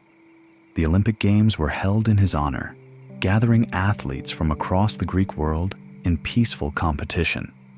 For a brief, sacred truce, warfare ceased so that men could compete beneath Zeus' gaze. Strength, discipline, and excellence were offered not in bloodshed, but in display. In the 5th century BCE, the sculptor Phidias created a colossal statue of Zeus at Olympia. Seated upon a throne fashioned of ivory and gold, Zeus appeared serene yet immense. In his hand, he held Nike, goddess of victory. In the other, a scepter topped with an eagle. The statue was so large that it seemed, according to ancient accounts, as if Zeus might rise and break through the roof of the temple. This image contrasts sharply with the Stormbringer of early myth. Here, Zeus is not mid-battle. He is composed. Sovereignty has settled into calm. The Greeks did not see contradiction between these portrayals. The same god who hurled lightning at Typhon could sit in tranquil majesty above athletic games. Storm and stillness were both expressions of supreme control. Sacrifice remained central to his worship. Animals were offered upon altars, their bones and fat burned in ritual smoke, echoing the ancient division at Mecone when Prometheus tricked Zeus. Each sacrifice reenacted that primordial bargain between gods and men. The fragrant smoke rising skyward symbolized communication. Humans retained meat for nourishment. Gods received honor and recognition. Zeus did not require daily appeasement through terror. He required acknowledgement of order. Kings swore by him before assuming power. Assemblies invoked him when making decisions. Treaties between cities were sealed in his name. If perjury followed, lightning might strike. Or more often, misfortune would gradually unfold as evidence of divine displeasure. In household life, his presence remained implicit. A traveler knocking at the door might be under Zeus Xenios' protection. To deny hospitality without cause risked offense not merely against the stranger, but against the sky itself. Yet even as Zeus's worship structured daily morality, philosophical reflection began reshaping his image. By the time of early thinkers like Xenophanes in the 6th century BCE, questions arose about anthropomorphic gods. Xenophanes criticized the portrayal of gods as quarrelsome and adulterous. He imagined instead a single divine being, eternal and unchanging, whose thought moved all things. While Xenophanes did not erase Zeus, he elevated the concept of divinity toward abstraction.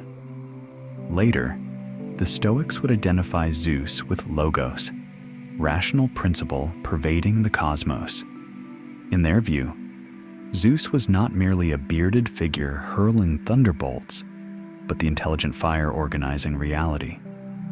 Thunder became symbol of universal reason, asserting balance. Thus, Zeus evolved without vanishing. Myth and philosophy coexisted. Farmers still prayed for rain. Sailors still feared storms. But thinkers contemplated divine order beyond narrative. In tragedy, playwrights like Aeschylus explored Zeus as moral authority.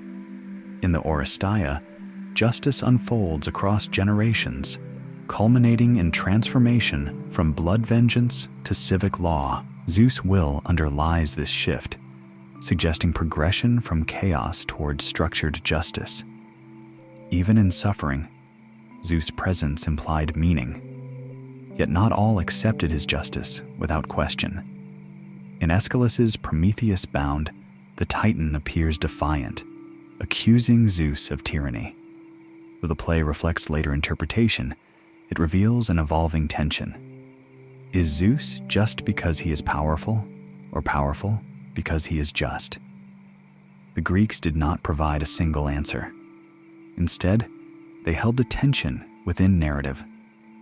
In everyday piety, however, Zeus remained steady. He was invoked at birth, at marriage, at burial. He watched over assemblies. He punished oath-breakers. He sent rain or withheld it. His eagle symbolized watchfulness from above. His thunderbolt signaled correction. The very landscape reinforced his presence. Mount Olympus, highest peak in Greece, was imagined as his dwelling, its summit often veiled in cloud. No mortal city could rival that height. The geography of Greece shaped theology. Towering mountains and sudden storms lent themselves naturally to a sky sovereign. As centuries passed and Rome rose to power, Zeus was identified with Jupiter. Though names changed across cultures, the image of a sky father ruling with thunder endured. Yet beneath political transformations, the core remained. Zeus represented order emerging from chaos. He overthrew a devouring father and did not become one. He faced monsters and rebellion and maintained structure. He loved recklessly, yet preserved hierarchy. He punished hubris, yet rewarded hospitality. He respected fate while exercising authority. In mythic narrative, he was not flawless, but in religious imagination, he was necessary. Without Zeus, there is no guarantor of oath, no arbiter above kings, no divine witness to injustice. The sky would be empty, storms meaningless. And so, generation after generation, Greeks lifted their eyes upward, not always in fear, often in trust. The thunder that once shattered titans became reassurance that someone watched, yet even the most enduring gods face transformation in memory. As philosophy advanced and empires shifted, Zeus's image softened into symbol. But in the ancient imagination, the one that shaped epic and sanctuary alike, he remained vast. Not merely a character in stories, but the sky itself, alive with intention. Time moves differently for gods. For mortals, generations rise and fall like waves against stone. Cities flourish, burn, and are rebuilt. Names once spoken with reverence dissolve into silence. But for Zeus, enthroned above the shifting centuries, time gathered rather than erased. His reign extended across ages that mortals would later divide into archaic, classical, and Hellenistic, though to him, they were currents within a single, unbroken sky. Yet even immortality does not prevent transformation. As the Greek world expanded through colonization, trade, and eventually conquest, Zeus's presence traveled with it. From the rocky mainland of Hellas to the shores of Asia Minor, from Sicily to the Black Sea, altars rose beneath open air, his worship adapted to local custom while retaining its essential form. Sacrifice beneath the heavens, smoke rising upward, acknowledgement of supreme order. In some regions, he merged with older sky deities. In Crete, echoes of earlier Minoan traditions blended with Olympian identity. In Egypt, Greeks equated him with Amun, forming the composite figure Zeus Ammon, horned and mysterious. At the oasis of Siwa, far to the south, an oracle spoke in his name.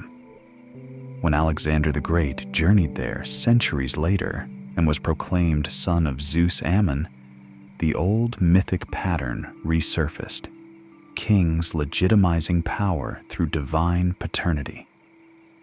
Zeus's image had become political. To claim descent from him was to claim sanction from the sky. This was not new. Heroes and kings had long traced lineage to Zeus. But as empires grew, the symbolic power of divine ancestry intensified. Zeus was no longer merely father of mythic heroes. He was invoked as guarantor of imperial destiny. Yet beneath these grand claims, local devotion remained intimate. In small villages, shepherds still looked upward before storms. Farmers still prayed for rain in times of drought. Sailors still offered thanks after surviving lightning-split seas. Zeus did not exist only in monumental temples. He existed in weather. The philosophical reinterpretation of Zeus continued as well. By the time of Plato, the gods of myth were often treated allegorically. Zeus could represent the highest principle of order, the good toward which all things strive. Aristotle, more reserved in theological speculation, spoke of an unmoved mover, pure actuality, though not explicitly identical with Zeus of epic song. Still, the cultural memory of Zeus as supreme remained embedded even in abstract reasoning. Among the Stoics, this identification deepened. Zeus became synonymous with the rational fire pervading the cosmos. The thunderbolt symbolized not arbitrary wrath, but the decisive correction of imbalance. Fate itself became understood as the unfolding will of Zeus, not opposed to him, but identical with his rational governance. Thus, the earlier ambiguity, whether Zeus ruled fate or fate constrained Zeus, softened. In Stoic thought, there was no conflict. Zeus was fate, but myth never disappeared entirely. Even in later periods, poets retold the old stories. Ovid, writing in Roman times, recast Zeus, Jupiter, in tales of transformation and desire. Europa's abduction, Eo's wandering, Semele's destruction. These stories endured because they spoke to something archetypal, the encounter between finite and infinite, mortal fragility and divine force. Zeus remained compelling, not because he was morally flawless, but because he embodied magnitude. He was vast enough to contain contradiction. And yet, as centuries turned, a subtle shift occurred. The gods became more distant. Philosophy elevated the divine beyond anthropomorphic drama. Mystery religions promised personal salvation, independent of Olympian hierarchy. Foreign cults introduced new deities into the Mediterranean world. Eventually, monotheistic traditions would arise, redefining divinity altogether. In these changing landscapes, Zeus did not vanish immediately. Temples still stood, festivals still occurred, but gradually, the living immediacy of storm as personality softened into symbol. Lightning became natural phenomenon rather than direct speech. Mount Olympus remained mountain rather than throne. Yet memory persisted. Even as belief systems evolved, the archetype of the Sky Father endured across cultures. The image of a ruling deity, associated with thunder, appears in Indo-European traditions beyond Greece. In the Roman Jupiter, the Norse Thor's father, Odin, as high god, the Vedic Indra, wielding the thunderbolt. Scholars would later trace linguistic roots connecting Zeus to Deucalion, the bright sky of ancient proto-language. This suggests that Zeus was not invented from nothing in Greek imagination. He was a refinement of something older, a personification of the sky's overwhelming presence. To stand beneath open heavens during a storm is to feel small. The Greeks translated that feeling into narrative. They gave the storm a name, a lineage, a throne, a family, flaws, and loves. In doing so, they made the incomprehensible relational. Zeus became a way to understand power. Power that can destroy, like lightning striking oak. Power that nourishes, like rain feeding crops. Power that judges, like fate weighing life and death. Power that desires, crossing boundaries between divine and human. Power that restrains itself, choosing not to overturn destiny even when personal love tempts intervention. Through all chapters of his myth, one pattern remains constant. Zeus is not static domination. He is dynamic equilibrium. He learns from Uranus's cruelty and Cronus's fear.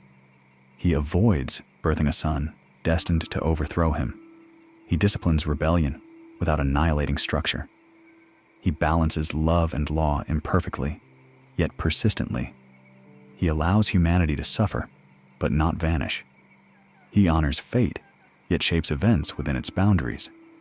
If one steps back from individual stories, from Io's wandering, from Heracles' labors, from Troy's burning, a larger arc emerges.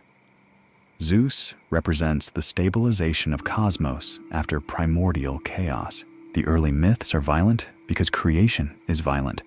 Separation of sky and earth, overthrow of tyrannical fathers, war among titans, battle with monsters. But once Zeus secures his reign, the stories shift toward governance, justice, hospitality, oath, marriage, kingship. The thunder that once shattered mountains becomes the thunder that enforces law. In this way, Zeus myth mirrors human civilization's development, from chaos to order, from brute force to structured society, from survival to ethics. And yet, even in his most philosophical reinterpretation, Zeus never loses his sky. Storm clouds still gather. Lightning still strikes without warning. The Greeks understood that no matter how refined society becomes, nature retains supremacy. To personify that supremacy as Zeus was not primitive naivety. It was poetic recognition of scale. Now imagine Olympus at dusk. The age of heroes has passed. Temples stand quiet after festival. Smoke from sacrifices thins into evening air. The marble statue at Olympia glows faintly in fading light. Far below, cities murmur with human life, trade, argument, love, ambition. Above them all stretches the sky. Zeus remains, not as figure constantly intervening, but as presence embedded in structure. In law courts, where oaths are sworn. In marriages sealed with sacred vows. In assemblies debating justice. In the hush before thunder breaks. He is no longer merely the young god who overthrew Cronus. He is the sky matured, and though later centuries may reinterpret him, though philosophers abstract him and new faiths rise, the mythic Zeus endures wherever people look upward and feel awe. For as long as storms roll across mountains, as long as lightning splits darkness, the ancient imagination whispers his name, Zeus, king not only of gods and men, but of the vast space above them, the living canopy beneath which all stories unfold. And in that endless sky, the echo of his first thunder still resounds. There is a difference between ruling through fear and ruling through endurance. Zeus, unlike Uranus and Cronus before him, did not merely seize power. He maintained it across uncounted generations. The significance of this cannot be overstated within Greek mythic structure. The earlier cosmos was defined by violent succession: sky overthrown by sun, Titan dethroned by child, prophecy fulfilled through blood. Yet with Zeus, the cycle halted. Why? The Greeks never state this outright, but the pattern of his choices suggests an answer. Zeus listened. When prophecy warned him that a son of Thetis would surpass his father, he did not ignore it in arrogance. He altered his desire. When warned about Metis bearing a son destined to overthrow him, he internalized wisdom itself. When tempted to rescue Sarpedon from fate, he restrained himself. When rebellion rose among Olympians, he punished but did not annihilate. He did not pretend prophecy did not exist. He adapted to it. In this lies a quiet evolution in divine kingship. Uranus attempted suppression. Cronus attempted prevention through devouring. Zeus practiced integration. By swallowing Metis, he symbolically consumed cunning, so that wisdom would always accompany power. By marrying Hera, he formalized sovereignty. By fathering Athena from his own head, he manifested intellect as ally rather than rival. By distributing realms among brothers, he diffused immediate competition. His rule became less reactive and more structured. This is not to say he became morally refined by human standards. His affairs continued. His wrath could still be devastating. But the cosmic instability that defined earlier ages subsided. No new god overthrew him. Even monstrous challenges like Typhon and the giants did not threaten long-term displacement. They were crises, not transitions. As Greek thought matured, Zeus increasingly symbolized this stability. Consider how rarely later myths question his throne. They question his decisions, his fairness, his passions, but not his ultimate position. Even dissenting figures like Prometheus challenge his methods, not the inevitability of his supremacy. Zeus becomes Axis. Around him, other gods express specialized domains. Athena governs wisdom in war. Apollo governs prophecy and light. Artemis governs wilderness. Demeter governs harvest. But Zeus governs totality. He is invoked in matters of weather, justice, politics, hospitality, warfare, kingship. His authority overlaps all. This breadth is reflected in the imagery of the eagle. The eagle does not crawl across terrain. It surveys from above.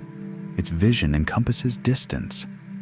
Zeus's perspective is not confined to immediate reaction. He sees unfolding patterns. In the Iliad, he often sits apart from divine quarrels, observing. When Hera attempts to manipulate events, when Athena urges intervention, when Ares rages, Zeus weighs. The act of weighing becomes symbolic. To weigh is not merely to measure outcome. It is to acknowledge competing forces. Zeus's kingship rests not in blind dominance, but in calibration. Yet, his relationship with fate remains one of the most intriguing tensions in Greek religion. In some passages, fate appears independent, even superior. In others, Zeus seems identical with fate. Perhaps this ambiguity was intentional. It allowed poets to preserve dramatic tension, while philosophers later found conceptual coherence. From a mythic standpoint, fate can be understood as the structure within which Zeus operates, a kind of cosmic law older than individual gods. But Zeus embodies the highest expression of that structure. He does not abolish it because it is the foundation of order itself. Thus, when he permits Sarpedon's death, he is not powerless. He is choosing stability over personal attachment. This is kingship elevated above instinct. Yet Zeus is not emotionless. He grieves, he loves, he desires. His humanity within divinity makes him narratively compelling, but he consistently returns to balance. There are moments in later myth where he appears almost distant from the vivid dramas of earlier tales. The age of direct divine mortal romance wanes. Heroes no longer rise with the same frequency. The boundary between Olympus and Earth grows firmer. Sacrifice and prayer remain, but visible descent becomes rarer. This distance may reflect cultural shift. As city-states grew more complex, governance became institutional rather than heroic. Law replaced vendetta. Courts replaced blood feuds. In this environment, Zeus's role as guarantor of justice grew more important than his role as romantic wanderer. He became invoked in civic spaces. At Athens, the Areopagus court traced its authority through divine precedent. In many cities, public oaths began with invocation of Zeus. His presence sanctified agreement. And still, storms continued. Lightning retained unpredictability. Even as philosophers rationalized weather patterns, ordinary people felt awe at thunder's immediacy. A bolt striking tree or temple could not be dismissed as abstraction. The Greeks did not reduce Zeus to metaphor. They allowed him to occupy both literal and symbolic realms. As centuries moved toward Hellenistic and Roman periods, artistic representations of Zeus softened into idealized majesty, muscular but calm, bearded yet composed. The violence of Titanomachy receded into distant myth, while the serenity of Olympian rule dominated sculpture. But within literature, memory of earlier ferocity persisted. Zeus, who hurled thunder at Salmoneus, Zeus, who buried Typhon, Zeus, who flooded the earth, Zeus, who swallowed Metis. These stories remained foundational. They reminded listeners that order is not passive. It is achieved and defended. If one reflects deeply on Zeus's narrative arc, it mirrors human confrontation with power itself. At first, power is raw survival. Then it becomes control through fear. Then it evolves into structured authority that integrates wisdom. Finally, it stabilizes into institutional order. Zeus embodies the third and fourth stages. He is not utopian ruler. He is pragmatic sovereign. He knows that eliminating all opposition is impossible. He knows that fate must be respected. He knows that desire must sometimes be curtailed for survival. He knows that justice sustains legitimacy. Even his greatest flaw, his restless desire, produces cultural legacy. Through his unions, Greece explained lineage, geography, ritual, and heroic identity. Without Zeus's contradictions, Greek myth would lack cohesion. He is the connective force. From primordial chaos to philosophical abstraction, Zeus bridges every stage. He stands at the center of Greek cosmology as both narrative character and theological anchor. And yet, as we approach the quiet horizon of mythic time, one final reflection emerges. Zeus does not end. Unlike heroes who die, unlike cities that burn, Zeus persists as long as sky exists. The Greeks could imagine the fall of Troy, the death of Achilles, the exile of Oedipus, but they did not imagine the overthrow of Zeus. He had broken the cycle. No sun rose against him. No prophecy displaced him. The storm that began in rebellion matured into permanence. And so, if one listens closely, beyond epic battle, beyond jealous quarrels, beyond philosophical reinterpretation, one hears the underlying theme of his entire myth: stability earned through adaptation. The sky is not rigid. It shifts, darkens, clears, yet it remains above all. Zeus is that sky, and as long as clouds gather over mountain peaks, as long as thunder rolls across valleys at night, the ancient story continues to breathe. Before there were temples, before there were poets, before men carved thunderbolts into stone and spoke his name with reverence, there was sky. It stretched above the first mountains. It arched over the restless sea. It darkened and cleared without witness. And from that vastness, the Greeks imagined a presence, not distant and indifferent, but alive with will. That presence became Zeus. His story began in fear, a child hidden in a cave while his father swallowed his siblings, the trembling earth, the clash of titans, the sickle that once severed sky from earth, still echoing through memory. From the beginning, his existence was bound to prophecy. Born under threat, raised in secrecy, destined for confrontation. And yet, unlike those who came before him, he did not allow fear to define his reign. He overthrew Cronus, yes. He cast the Titans into Tartarus. He shattered Typhon with lightning, but he did not become another devourer of children. He did not rule by burying rivals inside himself, except in that singular symbolic act of swallowing Metis, not out of panic, but to internalize wisdom. From his head sprang Athena, not rebellion. The cycle bent and did not break. This is the quiet turning point of Greek cosmology. Uranus feared his offspring and suppressed them. Cronus feared his offspring and consumed them. Zeus feared prophecy and adapted. He distributed realms among his brothers. He honored alliances.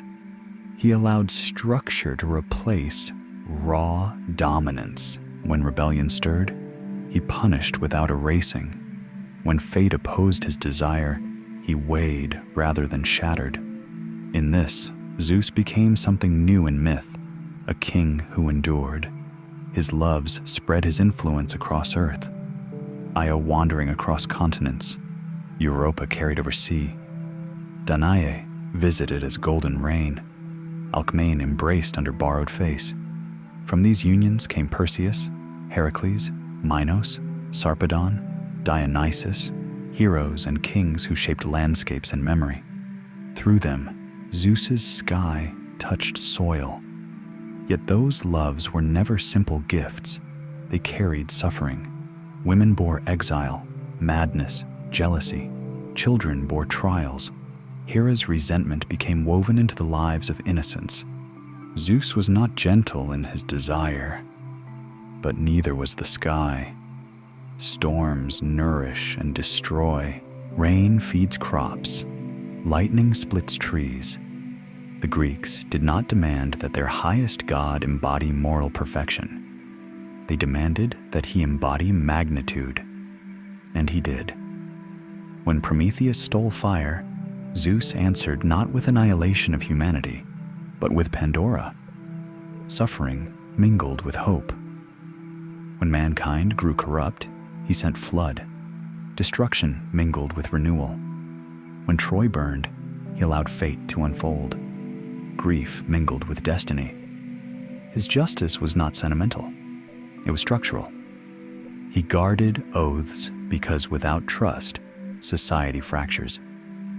He protected strangers because without hospitality, fear consumes community. He punished hubris because without boundary, chaos returns. In the Iliad, he sits apart from the battlefield, golden scales in hand. This image endures because it captures the essence of his rule. He is not always the striker of blows. He is the weigher. To weigh is to acknowledge complexity.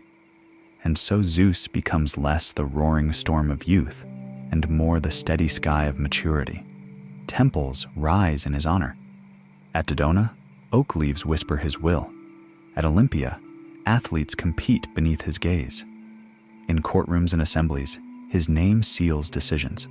His statue sits enthroned, calm, vast, almost beyond movement. The storm has learned stillness. Yet, stillness does not mean absence. Even in calm blue sky, power waits. The Greeks lived close to nature. They knew how quickly serenity shifts. A cloud bank forming over distant hills. A low rumble carried on wind. The first flash splitting darkness. In that moment, Zeus was not abstract philosophy. He was immediate. To live under Zeus was to live under awareness that something greater governs balance, that justice may be delayed but not erased, that pride invites correction, that mercy sometimes follows devastation, and perhaps most importantly, that order is fragile but maintainable. Zeus's greatest triumph was not defeating Cronus. It was preventing another Cronus from rising. He did not create a world without conflict. He created a world where conflict did not automatically reset the cosmos. This is why no myth tells of Zeus's overthrow. There are challenges, there are conspiracies, there are tensions, but there is no successor waiting in shadow. The sky remains sky. As centuries passed and new religions emerged, Zeus's worship faded. Temples fell into ruin. Statues crumbled. Philosophers spoke of different forms of divinity. The name Zeus no longer thundered through state ritual as it once had. But myth does not vanish when belief shifts. It lingers in language, in art, in metaphor. Even today, the word thunderous carries awe. The image of a bearded sky god lingers in imagination. Stories of divine justice, of power balanced by wisdom, of rulers tested by fate. These patterns echo far beyond ancient Greece. Zeus survives not as object of sacrifice, but as archetype. He is the image of authority wrestling with prophecy, of strength tempered by adaptation, of desire entangled with consequence, of order emerging from chaos and refusing to collapse back into it. Imagine now the mountain peak of Olympus at twilight. Clouds drift slowly across its summit. The air is thin, cool, vast. Below, valleys darken as evening settles. The sea reflects fading light. Somewhere in the distance, thunder murmurs, not in fury, but in reminder. Zeus does not stride across the sky as in youth. He sits, not weary, not diminished, simply present. The wars have been fought, the monsters buried, the heroes sung and laid to rest. Humanity continues, flawed, striving, hopeful. Above them stretches the same sky that once witnessed his birth in secrecy, his rise in rebellion, his battles in flame, and in that sky remains the quiet truth the Greeks understood. Power is not merely the ability to conquer, it is the ability to endure without becoming what you once overthrew. Zeus endures, not as tyrant devouring children, not as rebel striking upward, but as the vast watching canopy beneath which all stories unfold. And if you listen closely, as night deepens and wind moves softly through unseen heights, you may still hear it, the distant rolling echo of the first thunderbolt. Zeus, king of gods and men, sky without end. And so the sky grows quiet. The storms have passed. The wars are distant echoes. Olympus rests above the clouds, and the ancient world slowly fades into stillness. Thank you for journeying through the life of Zeus with me tonight. From hidden birth to thunderous reign, from rebellion to balance, from chaos to enduring order. If this story helped you relax, unwind, or drift a little closer to sleep, let me know in the comments where in the world you're listening from. I love seeing how these ancient myths travel across mountains and oceans to reach you. And if you'd like more slow, immersive stories designed to calm the mind and carry you gently into rest, consider subscribing to DriftToSleep. There are many more journeys waiting beneath quiet skies. For now, let the thunder fade into the distance. Let the clouds drift apart. Let the night grow soft around you. And as you close your eyes, imagine the vast, steady sky above. Calm, endless, and at peace. Sleep well.